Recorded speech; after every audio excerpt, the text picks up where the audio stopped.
Olá, muito boa tarde.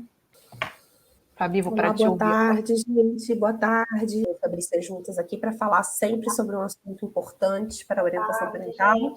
E hoje a gente veio aqui para falar, né?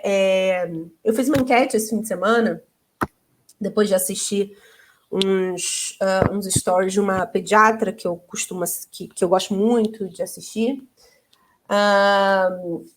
E ela estava falando sobre assim, uma necessidade excessiva dos pais que ela atende de performar, de estar sempre no seu melhor, né? Então, a criança aos 6 meses de idade tem que estar dormindo, senão ela precisa de uma consultora do sono, né? Enfim, e ela trazendo o contraponto, né? É claro que a medicina e as outras áreas evoluíram, né? Por exemplo, o laser para amamentação, quanto ajudou, né, terem desenvolvido essa técnica do laser, enfim. Mas, por um outro lado, quanto também a gente está sempre em busca, né, do melhor. Então, se a gente se o meu filho não está, por exemplo, sei lá, fazendo na minha época era o Kumon, e aí todo mundo bota o filho no Kumon, e aí, não, mas meu filho enfim, não está fazendo psicomotricidade, então bota o filho na psicomotricidade, né? Sem entender, sem buscar entender se aquela criança, de fato, necessita daquilo mesmo, né? Ou se é algo que é imposto, né, por essa carga, né, de informação, de uma maternidade, de uma paternidade perfeita, né? E essa coisa da performance também, acho que o nosso mundo está muito movido, né, a sempre ser o melhor, a sempre dar o melhor, né? A criança já começa a fazer um mini vestibular desde o início, porque tem que passar no vestibular aos 18 anos, a gente já tem que pensar na escola que a gente vai botar a criança aos 3, né? E aí eu acho que isso tudo acaba nos envolvendo, e aí eu me incluo nessa, porque eu também sou mãe, e também muitas vezes sou fisgada por essas ideias do que é perfeito, do que é melhor, né? E aí eu achei engraçado, eu fiz a enquete, né, Fábio? Você deve ter acompanhado lá, inclusive você votou, né, sobre como as mães se percebem, né, seguindo os seus parâmetros, né, os seus instintos, ou agindo por informação e aquilo que vem de fora, né? E pedir que os psicólogos também, que atendem mães e pais, me ajudassem, né, dando a opinião deles, como eles percebiam esses pais. E aí deu os pais se percebendo agindo, né, pelos próprios instintos, a maioria, e a grande maioria dos psicólogos percebendo essa necessidade, né, essa busca fora. E aí, quando a gente traz isso para a educação, para a criação, né, dos nossos filhos, eu acho que a gente tende a replicar esse padrão. E aí eu acho que a gente está num momento muito delicado em relação a isso, porque a gente pode acabar nessa necessidade de performar, nessa necessidade de buscar um ideal, deixar de nos ouvir, deixar de ouvir os nossos filhos. Então, se eu, mãe de uma criança de 1 ano, entendo que todos os bebês precisam estar necessariamente numa aula de psicomotricidade para performar, né, para ter os estímulos necessários, e não ouço, né, e não vejo aquela criança, será que essa criança tem alguma deficiência motora, alguma deficiência emocional, psíquica, que precise necessariamente desse trabalho? E aí eu acho que a gente tende a evoluir nessa educação, que é uma educação que prioriza o que vem de fora, né? Exatamente. E prioriza com pouca informação para fazer o filtro, esse que é o problema, né? Eu acho que a orientação parental, ela ajuda muito nesse processo de construção de autonomia desses pais, né? De autonomia no exercício da parentalidade, para que eles consigam também ensinar isso para os filhos, né? Que é o que a gente está, o tema da nossa da nossa live de hoje, assim, para que muitas vezes eles não conseguem ajudar os filhos, né, a terem um referencial interno, né, a se basearem nas suas próprias emoções, nos seus próprios sentimentos, nas suas próprias necessidades para agir no mundo, porque eles também não sabem fazer isso. Sim. Então, né, eu odeio dormir na cama, mas cama compartilhada é certo. Eu odeio dormir na cama junto com a criança, eu durmo super mal, fico super estressada, né, no dia seguinte, trato essa criança mal, mas eu tenho que fazer a cama compartilhada porque é importante para o apego seguro. Ou no outro oposto, eu amo dormir com meu filho, mas é errado fazer cama compartilhada, né, e isso pode atrapalhar a autonomia, né? Então são uma série de ideias que vão sendo veiculadas principalmente pelos profissionais não psicólogos, né? Porque quando isso parte de um psicólogo, normalmente eu até me pronuncio, gente, arrumo barraco e tudo, barraco não, mas me dou uma posicionada nas redes sociais quando isso parte de um psicólogo, porque não dá.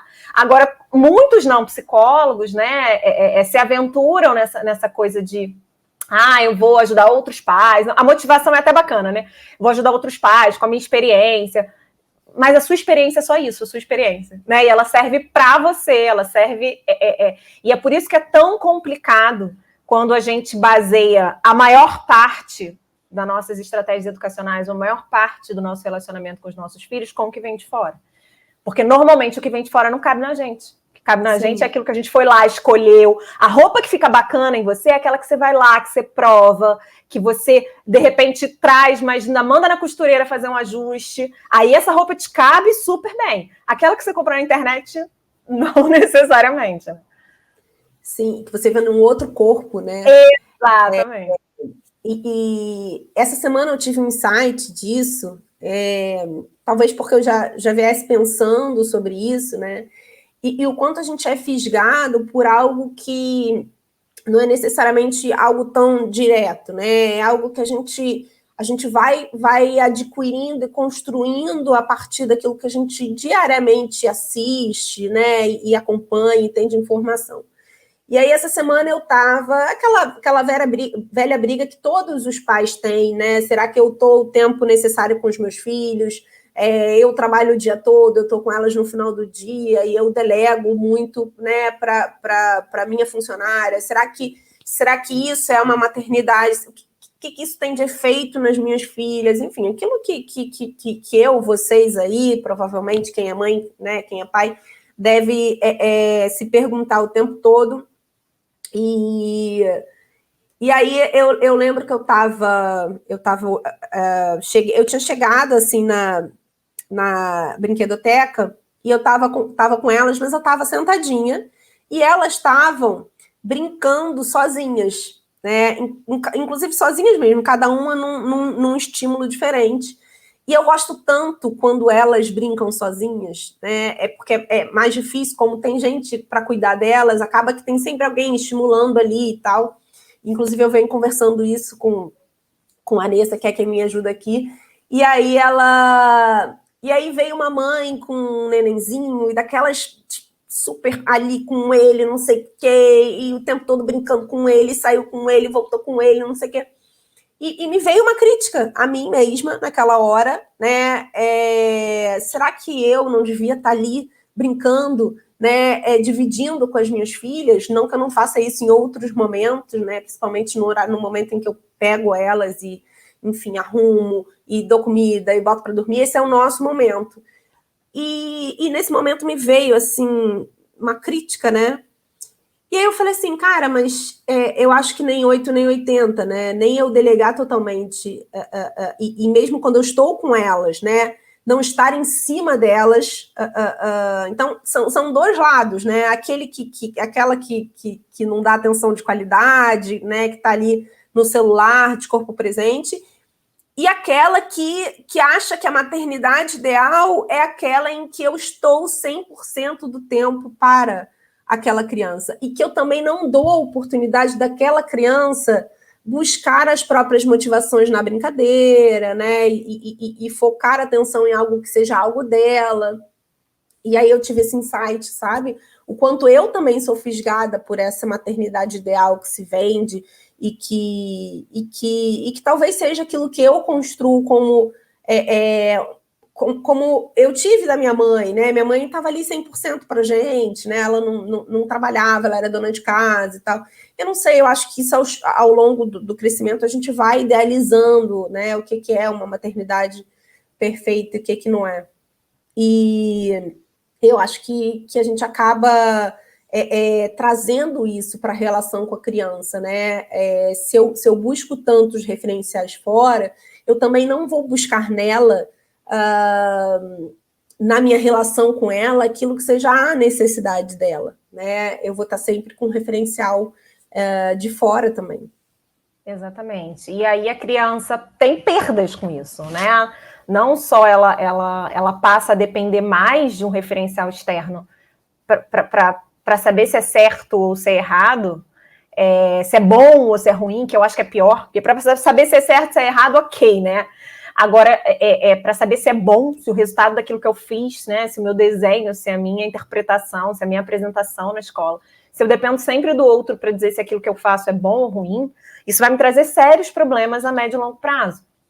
Porque, de fato, eu não vou confiar, né, naquilo que eu sou capaz, nas minhas potencialidades. E esse eu acho que é um dos maiores riscos, inclusive quando a gente vai nesse modelo, a gente embarca nesse modelo de maternidade ideal e de maternidade que acaba sendo um modelo, ainda na nossa sociedade, de maternidade sacrificial. Né? Então, a mulher larga o trabalho, larga sei lá o quê, né? Abandona a atividade física, abandona tudo que ela gosta de fazer para ficar numa devoção ali àquela criança e atendendo não só necessidades, mas atendendo desejos também, porque chega uma hora que isso se mistura, né? Em termos de necessidade, a criança ela vai tendo cada vez menos, né? Ela vai, à medida que ela vai avançando de maneira saudável na construção da autonomia dela, ela vai demandando menos da gente, né? Hoje meu filho quebrou um negócio, até na hora que eu estava fazendo reunião com vocês, que eu reclamei, e aí ele foi catar cola e um monte de coisa para colar o negócio, e aí chegou uma hora que eu falei, eu vi que não ia dar conta daquilo, né? Não era aquela cola e tal, e eu falei, filho, você precisa de ajuda? Não, eu vou conseguir sozinho. Então vai lá, meu filho, vai testar. Já tinha quebrado o lápis mesmo, não ia consertar, eu deixei ele cola, ele pegou durex, ele pegou um monte de coisa lá, e ficou tentando dar conta do problema que ele criou. Então, assim, se a criança vai num processo de autonomia saudável, os pais permitem isso de alguma forma, né? A tendência é que eles demandem menos da gente mesmo, fisicamente. Né? Fisicamente, no sentido de botar roupa por eles, de dar comida por eles. Isso é muito sério, assim, porque os pais que a gente acompanha que não conseguiram fazer isso por vários motivos, né? Como a Fabi falou, tem um referencial. Eu já atendi mães que eram muito cobradas das próprias mães, né? Então elas não confiavam muito naquilo que elas eram capazes de fazer, e aí faziam tudo pela criança. E aí todas elas chegam pra gente com mais ou menos a mesma demanda. Ai, meu filho tem muita dificuldade, eu tenho muita dificuldade de frustrar, ele tem muita dificuldade quando ele erra, ele tem muita dificuldade quando ele não ganha no jogo, né? Ele tem muita dificuldade porque ele está sempre dependendo, né, de se sentir especial por alguma coisa que vem de fora, por uma validação que vem de fora. Então, se eu perdi no jogo, eu não sou bom. Né? Se eu quebrei alguma coisa, eu não sou bom. Se a minha mãe não vai me dar aquilo que eu quero, é porque ela não gosta de mim, né? E esse é um dos grandes perigos da gente não ajudar as crianças de uma forma consciente, né? A gente, enquanto pai e mãe, e ajudar os pais que a gente atende, de maneira consciente, ajudar a criança a construir, né, esse referencial interno, né? Ou essa motivação intrínseca, como a gente chama, né? De fazer as coisas porque eles querem fazer, ou de se sentir orgulhosos daquilo que eles produziram, né? Ou deixarem que eles busquem, né, por eles mesmos movimentos, ainda que não sejam perfeitos a partir da visão do adulto, para consertar. Meu filho não consertou o lápis, tá? Mas ele passou a manhã inteira tentando. E isso, para mim, é mais relevante. Conscientemente, isso, para mim, é mais relevante do que eu pegar uma cola dessas, né? Não vou ficar fazendo propaganda de marca, não. Dessas colas de ultrafixação e ir lá e resolver o problema para ele, né? Ele precisa, sim, se dar conta de que foi alguma coisa que ele fez e se sentir potente para consertar, mesmo que eu saiba que o resultado final não vai ser o que ele e eu estávamos esperando. Sim, e isso vai, né, nos mínimos detalhes, né, nos detalhes das escolhas que as crianças fazem. Muitas vezes a gente não são escolhas que nós faríamos, e aí escolha de roupa, isso é muito comum, né, Fabrícia, nas sessões de orientação aparecerem, as escolhas das roupas, né? Então, a escolha da roupa daquela criança pode e muito provavelmente vai, né, contra uma necessidade dos pais de sair arrumadinho, né? E aí ou a roupa não combina, e aí a gente também vai negligenciando justamente essas pequenas escolhas das crianças, né? Então, por exemplo, eu acho que tem questões que a gente pode escolher, né, em o que a gente pode interferir, o que a gente não pode interferir. Então, provavelmente, num dia de festa, e que eu quero que minhas filhas saiam mais arrumadinhas, eu não preciso deixar necessariamente que ela escolha um short rasgado, uma blusa, né, ou uma saia da fantasia, uma outra blusa. Eu não preciso chegar nesse ponto, né? Mas talvez para descer para o parquinho ela possa descer como ela quer, né? Como ela gostaria. E aí na festinha aí eu uso a ferramenta das escolhas limitadas, que é, olha, filha, tem essa opção e essa opção, o que você escolhe? Então, são esses pequenos detalhes do dia a dia. Eu aqui no meu escritório, eu geralmente imprimo desenhos para as minhas filhas colorirem, né? E aí o dia inteiro vem aqui, mamãe, eu quero desenhar tal coisa. E aí a Catarina, ela tem uns gostos diferentes, né? A Isabela é aquela menina que gosta da princesa, que gosta... É mais fácil. Mas a Catarina, ela agora está na fase de que ela quer coisas com asas. E ela já fez de tudo, tá? Eu já imprimi tucano, arara, águia, avião, helicóptero, morcego, cisne. Então, assim, agora estamos na fase das asas. E aí, é muito engraçado, porque, por exemplo, eu boto assim, escrevo águia para colorir. E aí vem umas águias bonitinhas, tipo uma águia de desenho animado, sabe? E são as que eu escolheria, né? As que ela escolhe são desenhos técnicos de uma águia, entendeu? E eu fico morrendo de vontade de falar assim, não, filha, esse aqui é muito mais bonitinho. Mas eu até sorrio quando eu vejo, porque assim, às vezes eu bato o olho e falo, essa que ela vai escolher. E ela escolhe justamente aquela, sabe? Então, assim, eu acho que quando a gente está falando aqui de ajudar os pais nessa busca pelos referenciais internos da criança, a gente também permitir que elas possam ser autênticas nas escolhas e nas necessidades, ainda que essas escolhas não coincidam com as nossas, né? E é claro que algumas escolhas, de fato, a gente vai ter que ter um crivo do que é uma escolha saudável, do que é uma escolha segura, né? Do que é uma escolha até socialmente aceitável num dia de festa. Sim, a gente vai precisar ter esses critérios e ajudando, dando contorno a essas crianças para que elas também compreendam o mundo desta forma. E é um equilíbrio difícil de chegar, né? E por isso a gente está aqui ajudando os pais, né? Por isso a gente tem esse trabalho tão importante que é ajudar os pais a entenderem o que é um equilíbrio aí, né? De dar esse contorno, mas ao mesmo tempo também respeitar as escolhas, respeitar aquilo que a criança... É muito fácil quando uma criança escolhe, por exemplo, a Isabela, que que gosta de brinquedos tipicamente de menina, né? É mais fácil, mais prático, né? É mais fácil agradar do que a minha filha mais velha, que gosta de brinquedos de movimento, que gosta gosta de avião, a gente que ela vai ser pilota de avião. Ela tem uns gostos diferentes, né?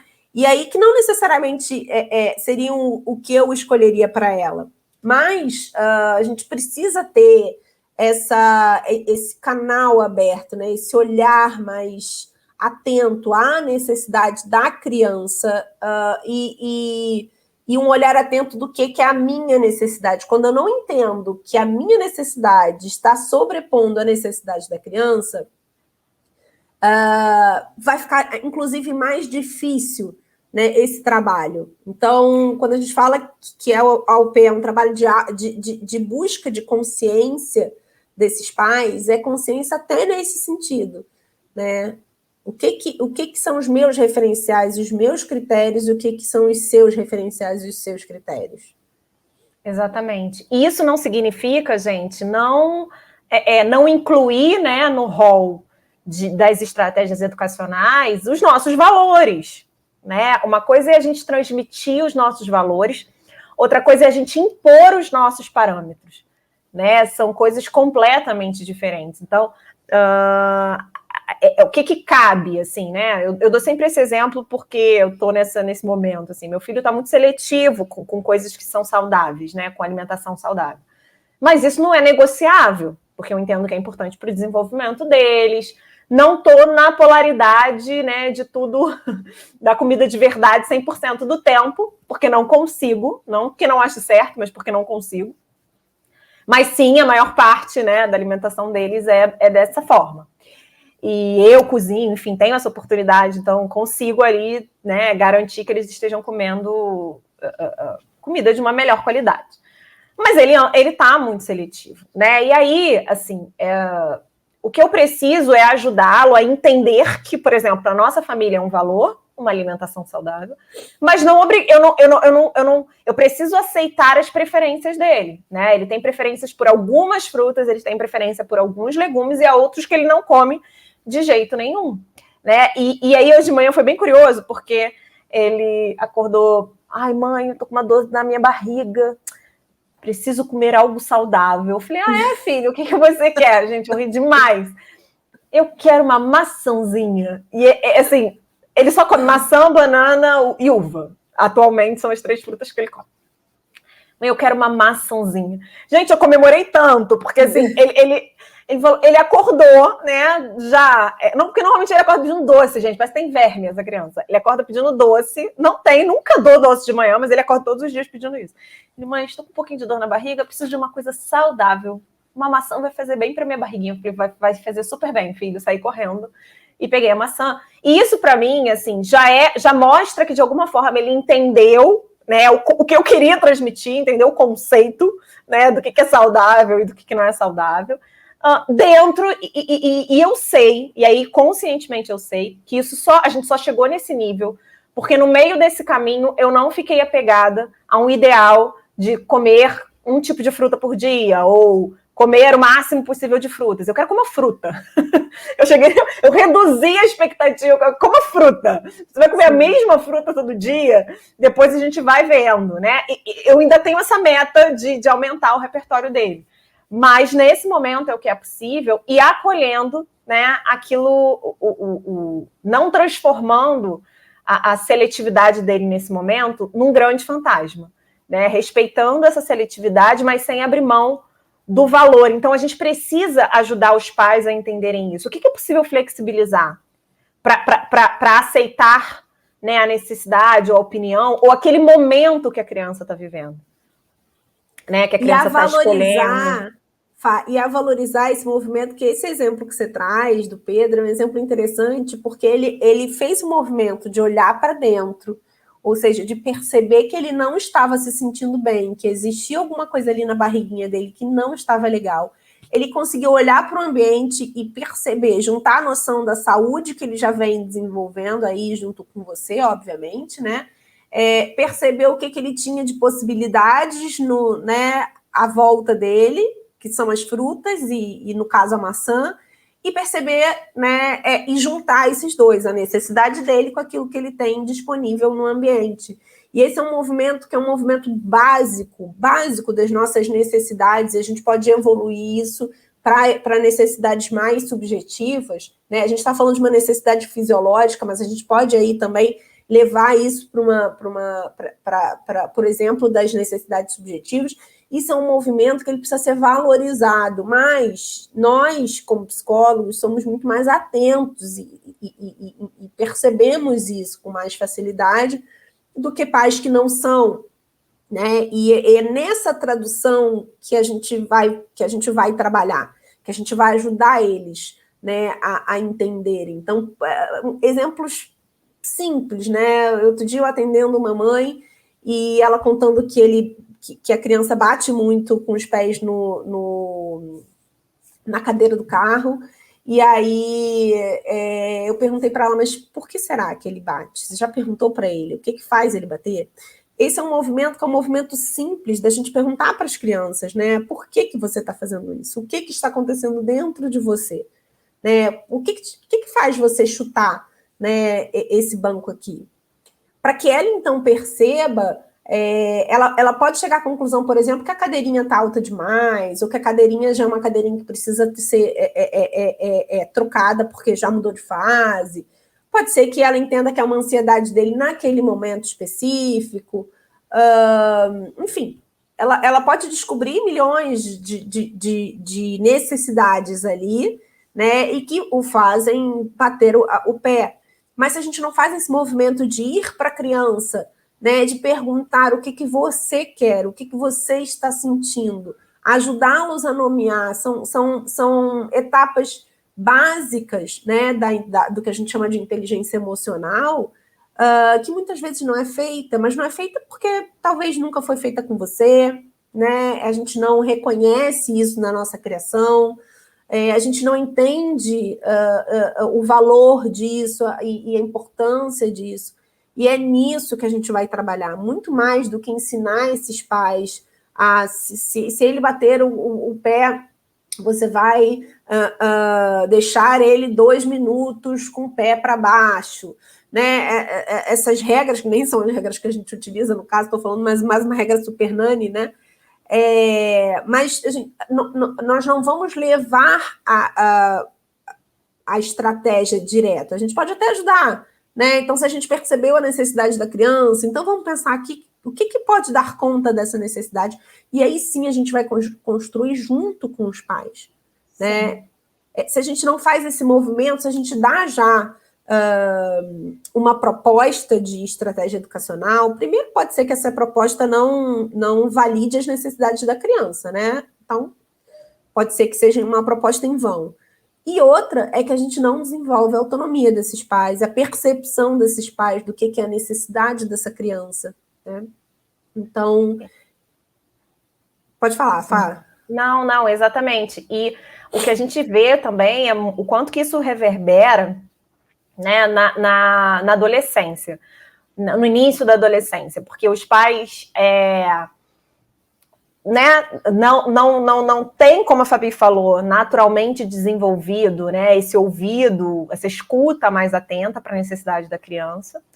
Só que aí chega um belo momento que eles acordam, né? A gente brinca muito, eu brinco muito assim quando eu estou falando desse assunto com pais adolescentes. Aí um belo dia você acorda e aí você quer que a criança faça tudo que ela nunca fez, quer que ela seja apta a reconhecer quando ela está entrando numa furada ou não está entrando numa furada, que ela consiga te explicar tudo que ela está sentindo, né, que ela está pensando naquele momento. Eles esperam uma autonomia, uma independência, né,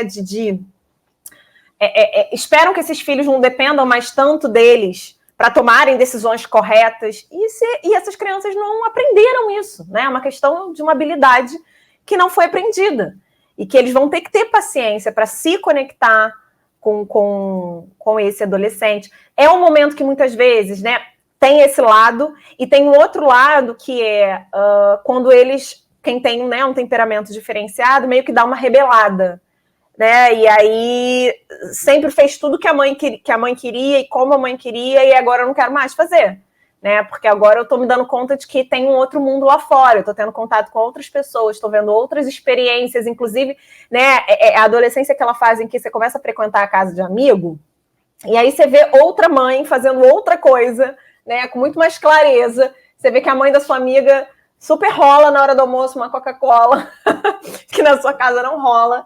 E assim, se os pais não entenderem, né, não conseguirem passar a ouvir esse adolescente, eles vão se distanciando cada vez mais, vão se desconectando cada vez mais. E ouvir aí, não quer dizer atender, né? Exatamente. Ouvir não quer dizer atender em hipótese alguma. né? Todos os dias eu ouço o que os meus filhos querem comer, por exemplo, na hora das refeições, mas não necessariamente eu atendo as necessidades, né? Que às vezes eles querem comer coisas aleatórias.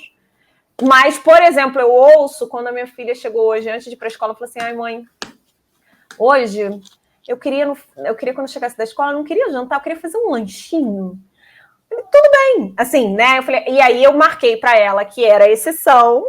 Falei, olha, tudo bem, vai ser exceção, mas isso que você me pediu não tem em casa. Eu, né, vou correr atrás. Se eu conseguir, você faz o lanchinho, senão você vai comer o que tem em casa. Então a gente vai fazendo ali. Mas ela foi ouvida, né? E ela foi para a escola feliz da vida, não porque ela tinha garantia de que ela vai ter o que ela queria quando ela chegasse em casa, mas porque ela foi ouvida na necessidade dela, né? E ela não vai, e assim, para mim é muito claro que ela não vai fazer lanchinho todos os dias, que isso é hoje, né? E que tá tudo bem. Então, isso é importante, essa flexibilidade é importante os pais desenvolverem, né? De que um dia que eles abrem uma exceção, ou de que um dia, ou quando eles escutam, eles não. Eu ouvi minha filha, não tira de mim a minha autoridade, não tira de mim, né, a responsabilidade de tomar a decisão pelo que ela vai comer. Mas isso nela tem um impacto, né? Dela ter uma necessidade ouvida e eventualmente atendida. Quando essa necessidade faz sentido, quando é possível, né? Quando ela não vai correr risco, quando não é algo ruim para ela, essa necessidade pode ser atendida. Lá no comecinho, onde a gente estava falando do quanto a gente tem expectativas, né? Ela falou assim, dando um exemplo, né? Quando os pais obrigam a criança a ser o melhor da turma, isso não é necessariamente um ideal da criança, né? Por exemplo, nunca foi o meu ideal de estudos ser a melhor da turma. Ontem, inclusive, foi muito engraçado que minha mãe conversando comigo, contei para a Fabrícia, morri de rir. Eu falei, mãe, eu estou agora estudando aqui, que eu tenho uma aula amanhã, estou preparando a aula e tal. Ela, minha filha, você estudando tanto agora, né? Eu ficava tão preocupada com você. Eu falei, preocupada por quê, mãe? Aí ela, não, eu achava que você não gostava do seu curso, minha filha. Aí ela falou, você era a patricinha da faculdade. Aí eu, mãe, como assim patricinha da faculdade? Eu ralei desde o terceiro período, eu estagiava, era uma das poucas que estagiavam desde o terceiro período. Eu não era muito de estudar, né? Que eu nunca fui assim muito acadêmica. A gente sempre fala isso aqui, eu e Fabrícia, né? Enquanto a gente se equilibra nesse sentido, Fabrícia é mais acadêmica e eu muito mais prática. Eu sempre tive muito mais facilidade na prática do que na vida acadêmica, até porque, de fato, não era algo que me dava... E nunca foi o ideal, né, de mundo. Graças a Deus, meus pais não tinham expectativa de que fosse. Mas muitas vezes a gente acaba, né, passando, né, esse ideal, essa expectativa para os nossos filhos, né? E tudo bem, eu não era de fato a mais estudiosa na época da faculdade. Hoje em dia eu sou super estudiosa, mas na época da faculdade eu não era a mais estudiosa. Mas, no entanto, eu sempre tive uma questão de responsabilidade muito grande. No terceiro período eu já estagiava, né? E eu acho que é isso que a gente precisa, esse feeling que a gente precisa ter, né? Do que é uma necessidade minha enquanto pai, enquanto mãe, e o que é necessidade da criança.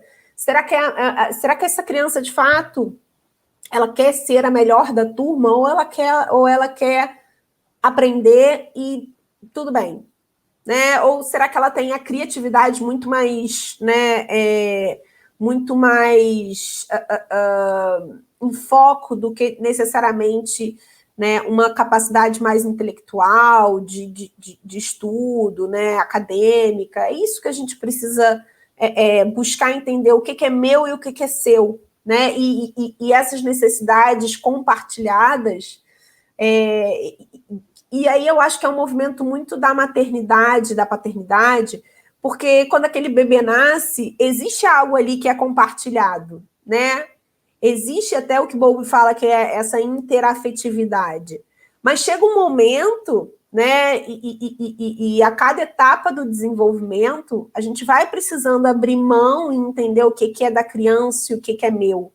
E eu acho que muitas vezes a gente não sabe fazer isso, e aí é onde o orientador parental entra, né, para ajudar esses pais a entenderem o que é deles, o que é da criança, né? Que criança é essa? Será que é uma criança que está na expectativa, né, na idealização deles ou não? Com que criança que ele está se relacionando? Com a criança idealizada ou com a criança real? Né? Que a gente fala muito isso também no curso, nas nossas aulas do curso, né? E o nosso papel é entrar aí, né? O papel do psicólogo, né? Do psicólogo que orienta os pais a entrar nesse viés das necessidades. Tá bom, gente? Um beijo. Obrigada, boa tarde a vocês. Até semana que vem. Tchau, tchau.